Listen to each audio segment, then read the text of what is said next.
চলে এসেছি আবার একটা লাঞ্চের থালি নিয়ে। চলুন তাহলে দেখে নেওয়া যাক আজকের লাঞ্চের আমি কি বানিয়েছিলাম। নমস্কার বন্ধুরা, শুভ দুপুর। শ্রী কিচেন থেকে আমি চৈতালি আজকে নতুন একটা লাঞ্চ মেনু নিয়ে হাজির হয়ে গেছি। চলুন তাহলে দেখে নেওয়া যাক কী বানিয়েছিলাম। আজকে লাঞ্চের মেনুতে বানিয়েছিলাম একদম গরম গরম ভাতের সাথে প্রথমে দিয়ে দিয়েছি কাঙ্গোতে শাক ভাজা। ভাজা ঠিক নয়, এটা আলু দিয়ে বানিয়েছি, কারণ কাঙ্গোতে শাক ভাজাটা খুব একটা ভালো লাগে না, একটু আলু বেগুন দিয়ে বানালে বেশি ভালো লাগে। আর তার সাথে করেছি মটরশুঁটির বড়া। মটরশুঁটির বড়াটাও এই সময় খুব ভালো লাগে খেতে গরম ভাতের সাথে। আর বানিয়েছিলাম এঁচোড় আলু দিয়ে একটা সবজি, নিরামিষই বানিয়েছি। তো ব্যাস, খুব সিম্পল একটা লাঞ্চ মেনু আজকে নিয়ে চলে এসেছি। তো ভিডিওটি কেমন লাগলো একটু জানাবেন, ভালো লাগলে একটা লাইক কমেন্ট অবশ্যই করে দিয়ে যাবেন।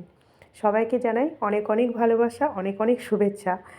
চলুন তাহলে ভিডিওটি এখানেই শেষ করছি। ভিডিওটি কেমন হয়েছে অবশ্যই জানাবেন। শুভ দুপুর, নমস্কার।